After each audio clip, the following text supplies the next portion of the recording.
Sir, ಈಗ ಸಂಘರ್ಷ governor versus government ಸಂಘರ್ಷ, ಇದು ಕ್ಲೈಮ್ಯಾಕ್ಸ್ ಏನಾಗಬಹುದು? ಕ್ಲೈಮ್ಯಾಕ್ಸ್ ಏನಾಗ್ತದೆ, ಎಲ್ಲಿ ನ್ಯಾಯ ಇದೆ ನ್ಯಾಯಕ್ಕೆ ಜಯ ಇದೆ. ಇಲ್ಲಿ ನಮ್ಮ ಮುಖ್ಯಮಂತ್ರಿಗಳು ಏನು ತಪ್ಪು ಮಾಡಿಲ್ಲ, ಅವರು ಯಾವ ಆದೇಶ ಕೂಡ ಕೊಟ್ಟಿಲ್ಲ. ಆಸ್ತಿ ಕಳ್ಕೊಂಡದ್ದು ಪಾರ್ವತಮ್ಮನವರು, ಮೂಡಾರವರು ಎನ್ಕ್ರೋಚ್ ಮಾಡಿದ್ದಾರೆ. ಸೊ ಅದಕ್ಕೆ ಪರಿಹಾರವನ್ನು ಕೊಟ್ಟಿದ್ದಾರೆ. ಸೊ ಪರಿಹಾರ ಕೊಡಿ ಅಂತೇಳಿ ಸಿದ್ದರಾಮಯ್ಯನವರು ಬರೆದೂ ಇರಲಿಲ್ಲ, ಇಲ್ಲ ಇವ್ರ ಕಾಲದಲ್ಲಿ ಏನೂ ಆಗಿಲ್ಲ.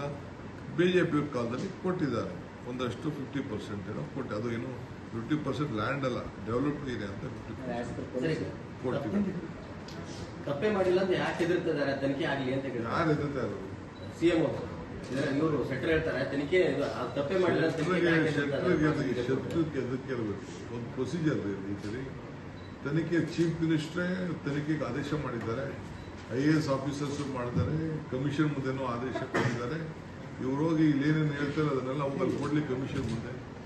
ಯಾರು ಬೇಡ ಅಂತ ಹೇಳ್ತಾರೆ? ಚೀಫ್ ಮಿನಿಸ್ಟರ್ ಯಾವತ್ತೂ ಎದುರುವಂಥ ಸಂದರ್ಭ ಇಲ್ಲ. ಅವ್ರ ಬ್ಲಡ್ ಇಲ್ಲ, 40 ವರ್ಷ ಹೋರಾಟ ಮಾಡಿದ್ದಾರೆ, ಮುಂದುವರ್ಸ್ಕೊಂಡು ಹೋಗ್ತಾರೆ. ಬೀದಿಗಳು ಹೋರಾಟ ಮಾಡೋದೇನಿತ್ತು ಅಂತ ಸರ್, ಈ ವಿಚಾರದಲ್ಲಿ ರಾಜ್ಯಪಾಲರು ದಲಿತರು ಅನ್ನೋಂಥದ್ದು ಟ್ರಂಪ್ ಕಾರ್ಡ್ ಅನ್ನ ಬಿಜೆಪಿ ಯೂಸ್ ಮಾಡ್ಕೊತಾ ಇದ್ದಾರೆ. ದಲಿತ ರಾಜ್ಯಪಾಲರ ಮೇಲೆ ಇವರು ಆಕ್ರಮಣ ಮಾಡ್ತಾ ಇದ್ದಾರೆ. ಸಂವಿಧಾನದ ಹುದ್ದೆ ಅವ್ರನ್ನ ಅಲ್ಲಿ ಕುಡಿಸಿದೆ, ಜಾತಿ ಮೇಲೆ ಅಲ್ಲ. ಈಗ ಅವ್ರ ವಿರುದ್ಧ SC/ST ಕಾಯ್ದೆ ವಿರುದ್ಧ ಯಾರ್ಯಾರು ರಾಜ್ಯಪಾಲ ನಿಧನ ಮಾಡಿದ್ರೆ ಅವ್ರ ವಿರುದ್ಧ ಪೊಲೀಸರು ಕೇಸ್ ದಾಖಲು ಮಾಡ್ಕೋಬೇಕು ಅಂತ ಸಿಟಿ ಹೇಳಿ ಹೇಳ್ತಾರೆ. ಯಾರ್ಯಾರು ರಾಜ್ಯಪಾಲರು ನಿಂದನೆ ಮಾಡಿದ್ದಾರೆ, ಯಾರ್ಯಾರು ರಾಜ್ಯಪಾಲರ ವಿರುದ್ಧ ಮಾತಾಡಿದ್ರೆ ಅವ್ರ ವಿರುದ್ಧ ಪೊಲೀಸರು ಸ್ವಯಂ ಪ್ರೇರಿತವಾಗಿ SC/ST ಆಕ್ಟ್ ಅಲ್ಲಿ ಪ್ರಕರಣ ದಾಖಲಿಸಬೇಕು ಅಂತ ಹೇಳ್ತಾರೆ. ಹೊಸ ಹಾಸ್ಪಿಟಲ್ ಇವ್ರು ಮಾಡಿಸಿದಾರಲ್ಲ, ಕರ್ಕೊಂಡ್ಬಂದು ಸೇರ್ಸೋಣ. ಕರ್ಮ ಇಸ್ ಬ್ಯಾಕ್ ಅಂತ ಮತ್ತೆ ಬಿಜೆಪಿ ಅವರು ತಮ್ಮ ಫೇಸ್ಬುಕ್ ಸಾಮಾಜಿಕ ಜಾಲತಾಣದಲ್ಲಿ ಹಾಕ್ತಾ ಇದ್ದಾರೆ. ಕರ್ಮ ಇಸ್ ಬ್ಯಾಕ್ ಅಂತ. ನನಗೆ ಭಾಷೆ ಗೊತ್ತಾಗಲ್ಲ. ಅಂದ್ರೆ 2011ರಲ್ಲಿ ಅವ್ರಿಗೆ ಜೈಲಿಗೆ ಹಾಕಿದ್ರು, ಈಗ ಅವ್ರು ಹೋಗೋ ಪರಿಸ್ಥಿತಿ ಬಂತು. ಕರ್ಮ ಇಸ್ ಬ್ಯಾಕ್ ಅಂತ ಸನ್ನಿವೇಶ ರಿಪೀಟ್ ಆಗಿದೆ ಸಾಮಾಜಿಕ ಜಾಲತಾಣದಲ್ಲಿ ಬಿಜೆಪಿ. ಕಾಂಗ್ರೆಸ್ ಅವರು ಹಾಕ್ಸಿಲ್ಲ, JDS ಅವರು, ಇದೇ ಕುಮಾರಸ್ವಾಮಿ ದೇವೇಗೌಡರೇ ಅವ್ರನ್ನ ಹಾಕ್ಸಿದ್ರು. ಸರ್, ಈಗ ನಿನ್ನೆ ಮತ್ತೆ ಅಗೇನ್ ಲೋಕಾಯುಕ್ತ SIT ಅವರು ಕುಮಾರಸ್ವಾಮಿ ಅವರ ಮೇಲೆ ಚಾರ್ಜ್ ಶೀಟ್ ಸಲ್ಲಿಸೋಕೆ ಮತ್ತೆ ಇದನ್ನು ಮಾಡಿದ್ದಾರೆ ಸರ್. ರಾಜ್ಯಪಾಲರ ಅನುಮತಿ ಕೇಳಿದ್ದಾರೆ. ನನಗಿನ್ನ ಮಾಹಿತಿ ಗೊತ್ತಿಲ್ಲ, ಅದ್ರ ಬಗ್ಗೆ ತಿಳ್ಕೊಂಡು ಮಾತಾಡ್ತೀನಿ. ನನಗೆ ಮಾಹಿತಿ, ನಾನು ಸುಮ್ಮನೆ ನಿಮ್ಮ ಮೇಲೆ ನಾನು ಡಿಪೆಂಡ್ ಆಗ್ತಾಗಲ್ಲ.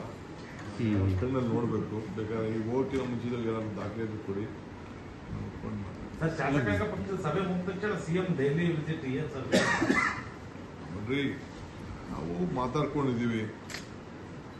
ದೆಹಲಿಯವ್ರಿಗೆ ಪಾಪ ಅವ್ರಿಗೆ ಏನು ವಾಸ್ತವಾಂಶ ತಿಳಿಸ್ಬೇಕಲ್ಲ, ಅದಕ್ಕೆ ನಮ್ದು ಒಂದು ಹೋಗೋಣ ಅಂತ ಅಂದ್ಬಿಟ್ಟು ನಾವಿಬ್ರು ಮಾತಾಡ್ಕೊಂಡಿದ್ದೀವಿ.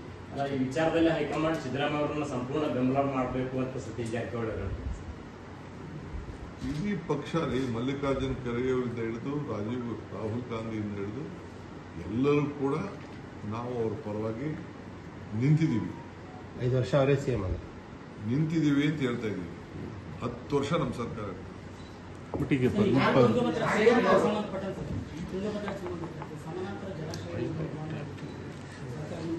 ಅದಾದ್ಮೇಲೆ ನೆಕ್ಸ್ಟ್ ಮಾತಾಡೋಣ.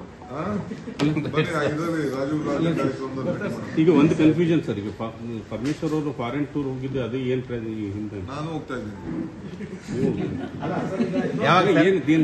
ಯಾವಾಗ ಹೋಗ್ತಾ ಇದ್ರಿ? ಏನು ತಿಳಿಸ್ತೀನಿ, ಕೋರ್ಟ್ಗೆ ಹಾಕಿದ್ದೀನಿ.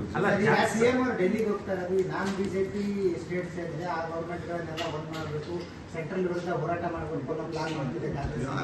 ಇಂಡಿಯಾನೇ ಒಂದಿದೆಯಲ್ಲ, ಇಂಡಿಯಾ ಗ್ರೂಪ್ ಒಕ್ಕೂಟ ಒಂದಿದೆ. ಎಲ್ಲ ರಾಜ್ಯಗಳಲ್ಲೂ ಗವರ್ನರ್ ಹಸ್ತಕ್ಷೇಪ ಆಗ್ತಿದೆ. ಎಲ್ಲ ರಾಜ್ಯಗಳಲ್ಲೂ ಗವರ್ನರ್ ಹಸ್ತಕ್ಷೇಪ ಆಗ್ತಿದೆ. ನಾನ್ ಬಿಜೆಪಿ ಗವರ್ಮೆಂಟ್ ಇದ್ದಲ್ಲಿ ಅದನ್ನ ಒಂದ್ ಮಾಡಬೇಕು. ನೀವೇ ಮಾಧ್ಯಮದಲ್ಲೆಲ್ಲ ಬರೀತಾ ಇದ್ರಲ್ಲ, ವೆಸ್ಟ್ ಬೆಂಗಾಲ್ ಏನಾಗ್ತಾ ಇದೆ, ತಮಿಳುನಾಡು ಏನಾಗ್ತಾ ಇದೆ, ಕೇರಳ ಏನಾಗ್ತಾ ಇದೆ, ಕರ್ನಾಟಕ ಏನಾಗ್ತಾ ಇದೆ, ಆಲ್ ಅಪೋಸಿಷನ್ ಅಲ್ಲ. ಸಿಎಂ 5 ವರ್ಷ ಪೂರ್ತಿ ಅವಧಿ ಮಾಡ್ತಾರೆ, 5 ವರ್ಷ ಕಂಪ್ಲೀಟ್.